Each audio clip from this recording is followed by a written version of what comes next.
411 Live. Where you can learn about issues that impact us every day.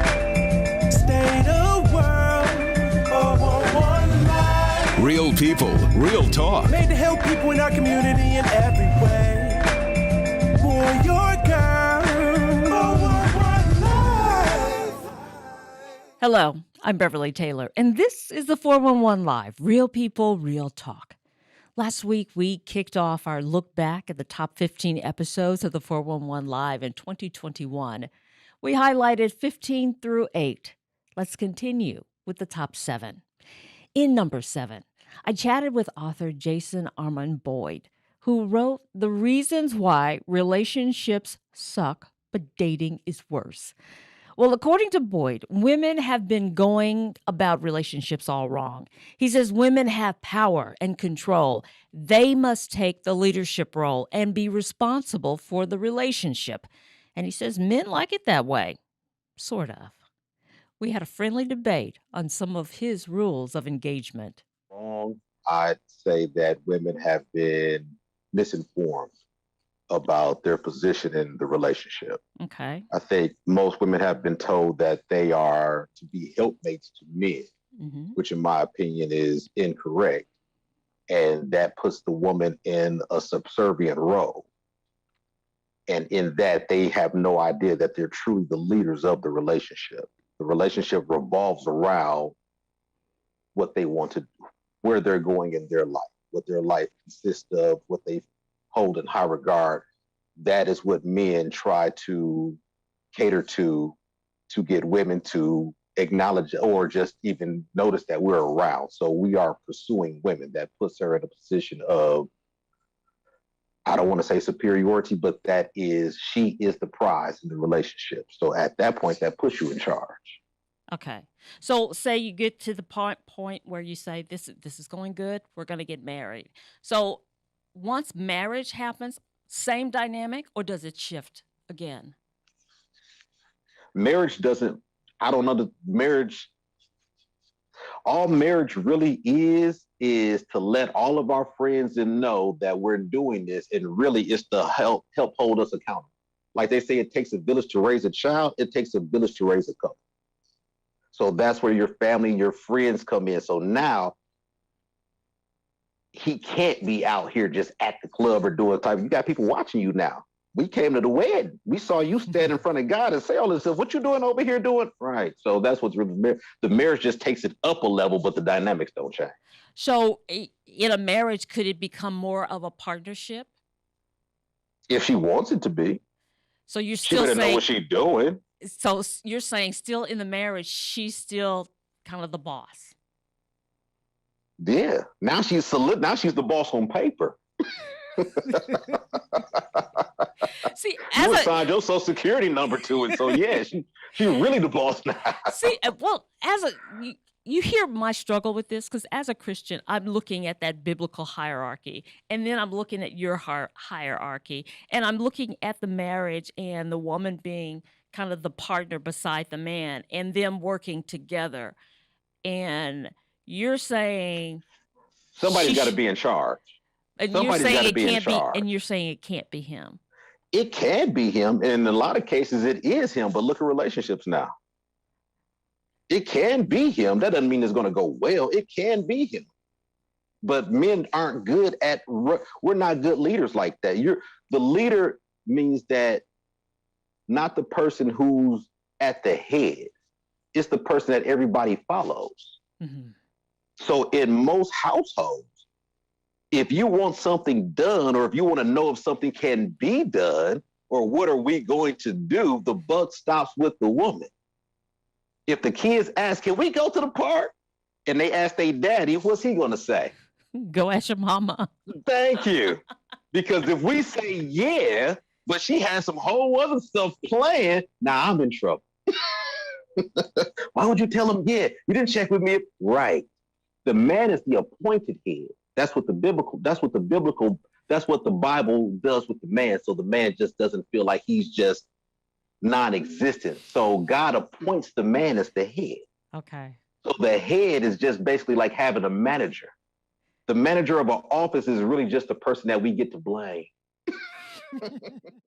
Can you imagine what it must be like for a person to spend several years in prison or jail? They get out and have no job skills, no direction, no confidence. Now, what if that same person had spent his time incarcerated, studying, learning, expanding his mind, his thinking, gaining self confidence, coming back into society with a plan, goal, direction? In episode 6, Education and Reentry into Society, we talk about making that happen. But what we were certainly able to do is pilot in more depth the process of co-instruction. And Darren alluded to this, depending on the class, the co-instruction will take on different forms and different features. For example, in my African American history class, what I did was provided a mini criminal legal system workshop. So 4 or 6 of the class sessions was specifically discussing the history of African Americans using the lens of carcerality and surveillance as being a very significant impactor of the ways in which racism, and racial ideologies get formed. And then we also spent some time talking about the history of incarceration in Wisconsin, the more recent history and what the data looks like. So we were connecting not only the local experience to that broader trajectory of African American history, but then we were also hearing from someone who had that direct experience, who now is this, remarkable community organizer. And so for students to not only hear that expertise, but to also hear the evolution, as Darren mentioned, it's really remarkable. And there's one other thing I want to mention. In the process of interviewing folks for Sharon's position as community liaison, that in and of itself was one of the most remarkable experiences I have ever encountered, because it became painfully and yet brilliantly clear that we are wasting so much human potential and human expertise because of the sickness that is that carceral system.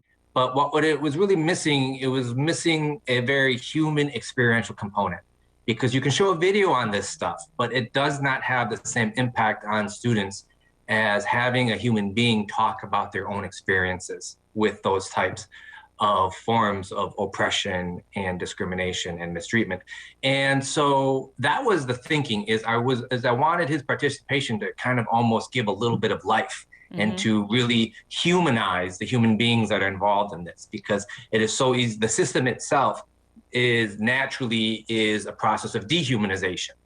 And so part of the work that we're doing is identifying ways in which we can humanize those individuals that are justice impacted. And so when you have really intimate involvement of justice impacted folks, especially at the leadership level, right? Because it can't just be, token-esque positions that's like, hey, we want to have this, almost like, hey, let's put you on display, right? We're not, that's not really the vibe of what we're trying to do. We're trying to have people that are deeply involved in the decision-making, in the vision planning. Personally, I can say that while I was in prison, of course, I achieved my bachelor's degree. I earned 57 certifications and diplomas, as well as a paralegal degree. And I began my graduate courses while I was in prison. So there are opportunities, and there are opportunities for individuals to express their talent and to seize opportunities, carpe diem, if you will.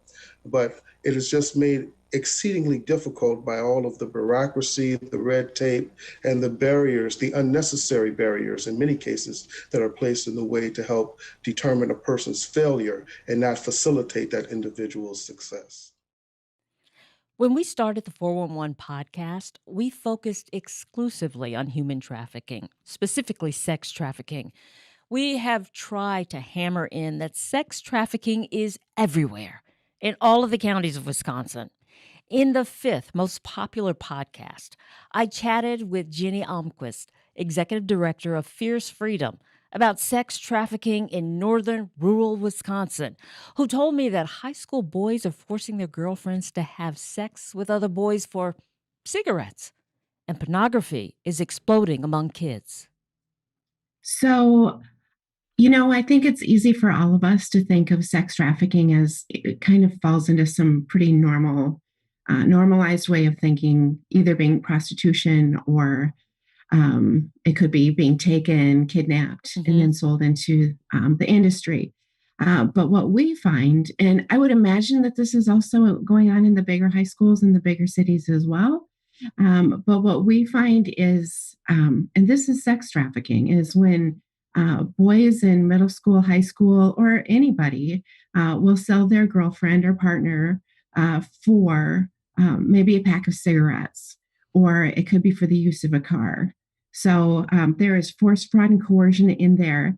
And the thing is that when we talk in these rural schools and we get to talk to the girls separately, it always comes back to that they just didn't know that they didn't have to do that. Oh, wow. Well, that is a goal of ours. I mean, we want to really hit on the human part of it. It's really easy to go in and talk about statistics and all of the big and broad ideas of what human trafficking is, but we really want to talk to these young people and let them know that they were created with a purpose. Their lives are worthwhile. They have a say in what happens to their bodies, and it's just crazy to me that so many people, just especially the girls, they don't know that they don't have to participate in that if they don't want to. He spoke as he was a buyer, and a sex buyer, and he was arrested. And he went to jail. He went through the whole process. This was down in the state of Texas. And they actually have programming while you're on probation, and they have a lot of really great things in place. Anyway, we met with him and talked to him, and just kind of wondered if he would come up and talk to our organization and in our area, if we got an audience together that would really hear his perspective of how are we going to fight human sex trafficking from the angle of really fighting demand. And I thought, how else can you do that very effectively other than having somebody who's already walked through it and his own experiences, because we tell a lot of stories. And so to hear him talk about how from him watching porn and more porn, and it was actually over many years that his appetite increased more and more. And his arrest came years into this when he went to go buy an underage girl for sex. And it was actually a sting. And, he'll say that was the best day of his life because he wasn't actually able to go through with that. And it's been a huge journey for him. But we are so proud to have him on staff because not only is he a voice to this, but he's also able to talk to a lot of the young men and men in our community who are struggling with porn. And we know that it's not just men, it's women as well. Right. But of course, he has a really solid voice and the ability to speak to people who are struggling with this. And he's able to really tell them the consequences that are in front of them if they don't take steps to bring healing in their own lives.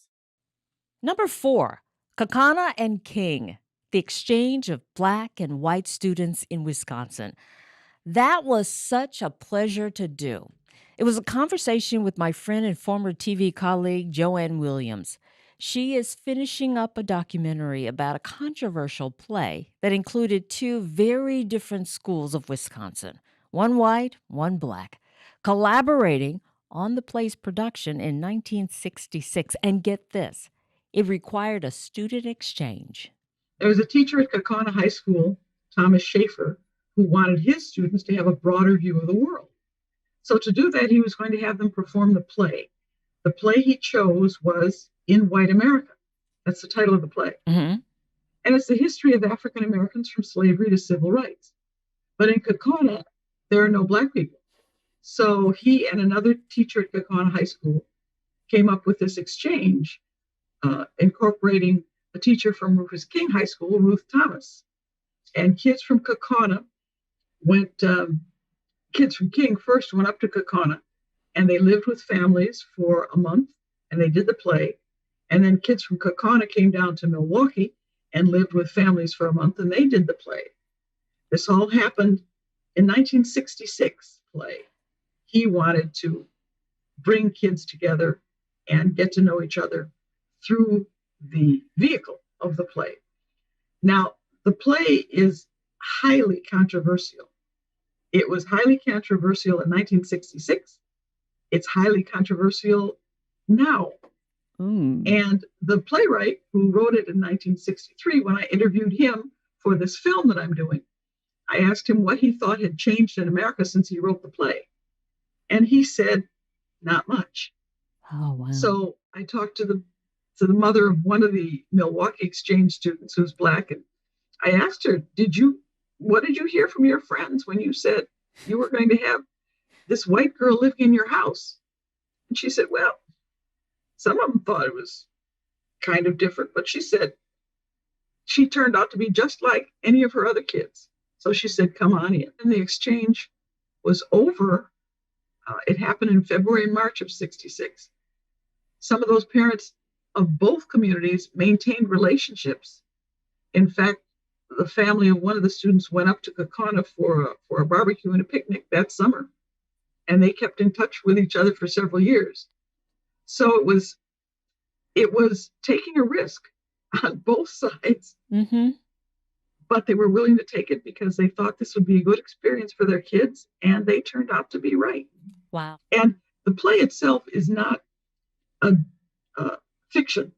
It's all fact. It's all true. It's all diary entries and Senate testimonies and witness testimonies, conversations between slaveholders and enslaved people, conversations between Frederick Douglass and the President of the United States. So this is all fact. And the kids that did this performance, the ones at Rufus King, had to do some research before they played these characters. So they learned a lot about the history of the United States that they had never heard of before.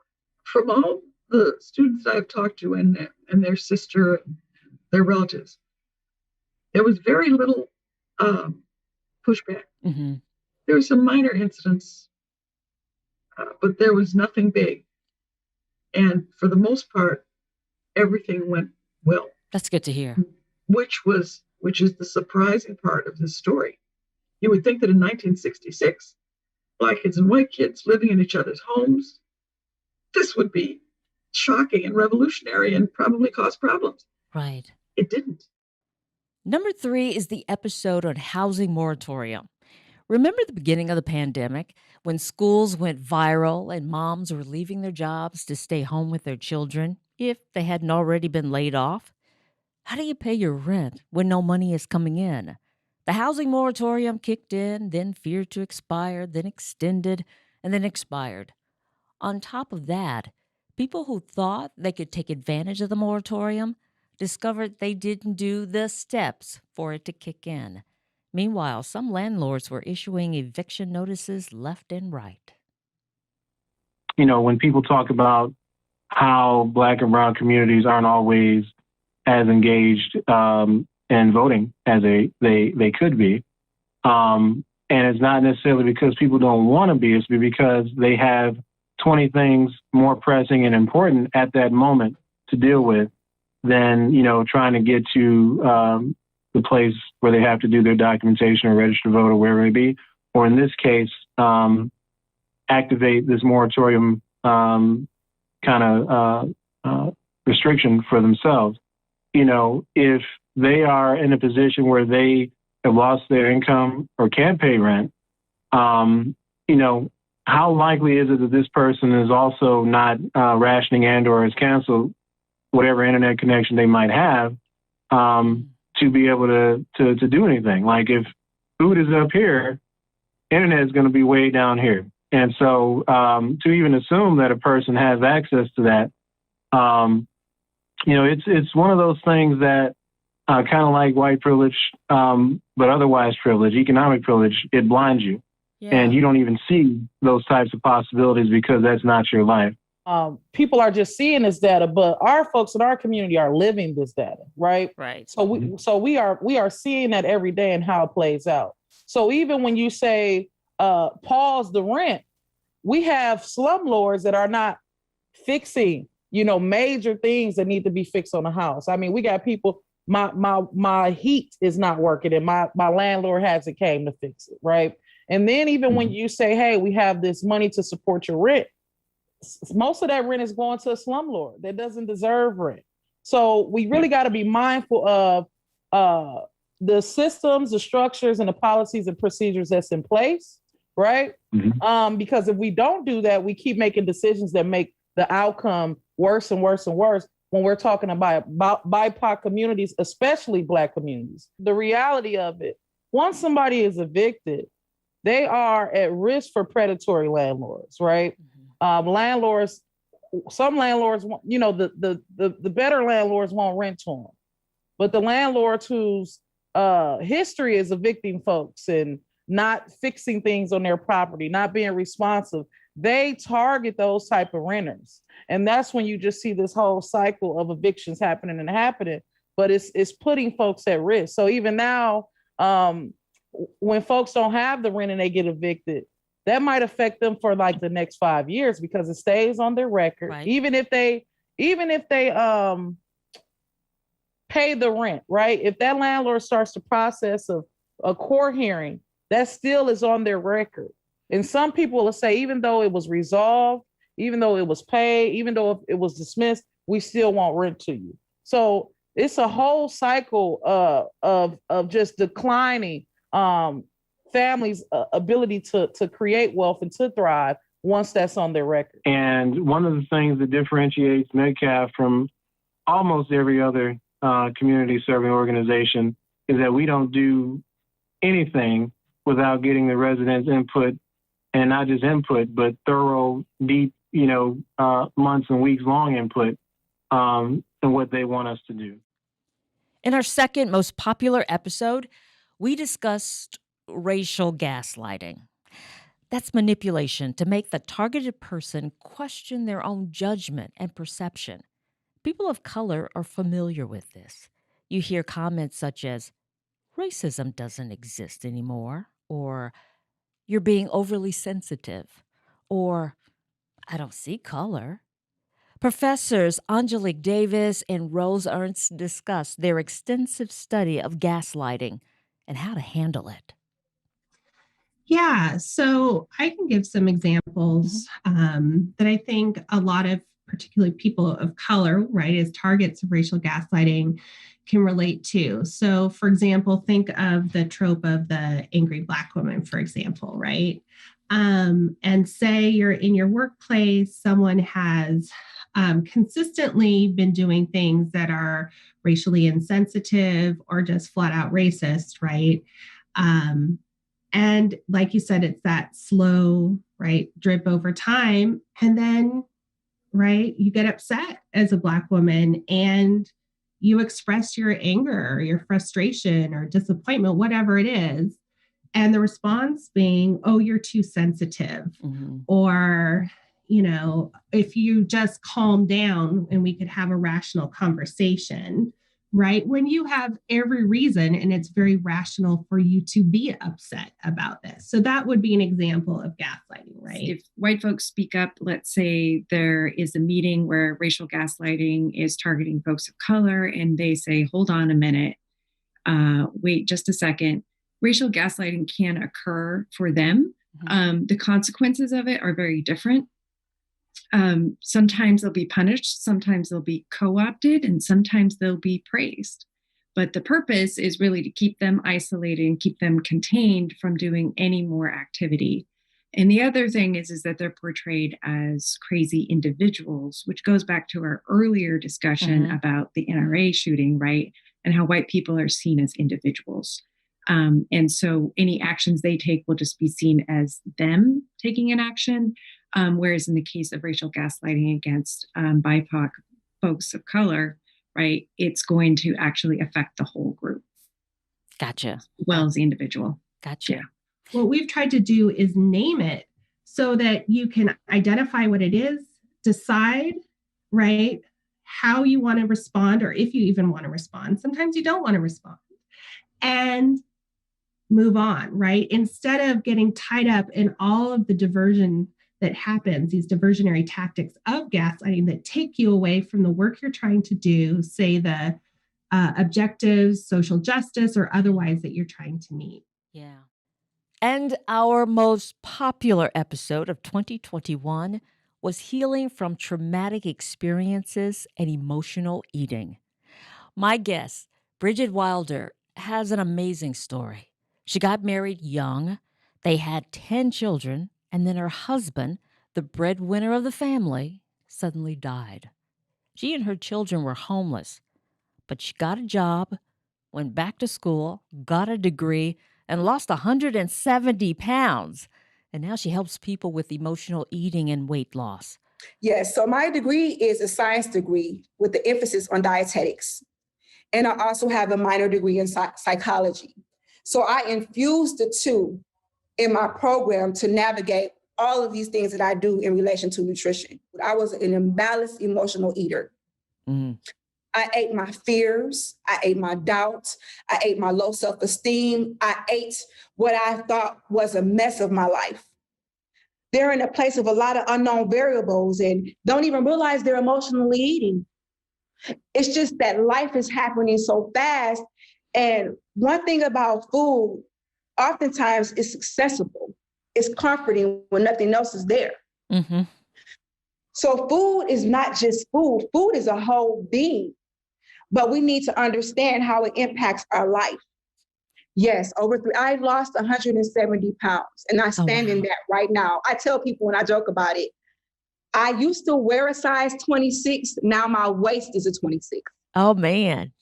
And I worked for that. I worked through blood, sweat, and tears. I'm able to, at 48 years old now, I'm able to run 10 miles. Mm. But the picture of that is this. When a person sees that in me, knowing that I've had that many children, I like to show people that anybody can do that.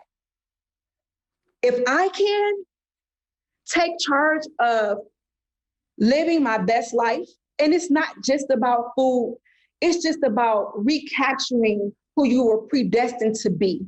And I ask every client the same question: how bad do you want it? And I ask them that question so that they can see their why. And so that they can understand that it's a journey to enjoy, to get to it's not about, oh, I got to lose 20 pounds by my birthday. No, I get to enjoy the process of self-improvement. That's a good way to put it. That's a good way to put it. Okay, keep going. And whenever you're at a place where you can self-invest, that's valuable. I want my clients to love themselves at whatever weight, because then you see the changes that you make. You're just showing yourself that you're worth it. Mm. I teach a portion in my program called Decluttering Your Cabinets for Weight Loss Success or Nutritional Success, because everybody's not always looking for weight loss. Okay. But when I say that, people think I'm going to tell them, take out all the salt, take out all the sugar, take out all the garbage. And yes, that's a component of that. But what I'm really asking them is, what is in your space that's sabotaging your growth? What are your triggers that you may not even realize you have? Do you have an improper way of implementing yourself in you, in your life? Is it always about everybody else? Or do you even know how to include you? And I ask those questions because I want them to see themselves so they can understand that this is going to be a lifelong process. Because once you lose the weight, that's one thing. Lots of people lose weight. But if you haven't got to a place where you can keep it off, let's deal with that. Why am I always gaining the same 20 pounds back? I'm so blessed by the guests we've had in 2021 who shared valuable, informative information and sometimes extremely personal information.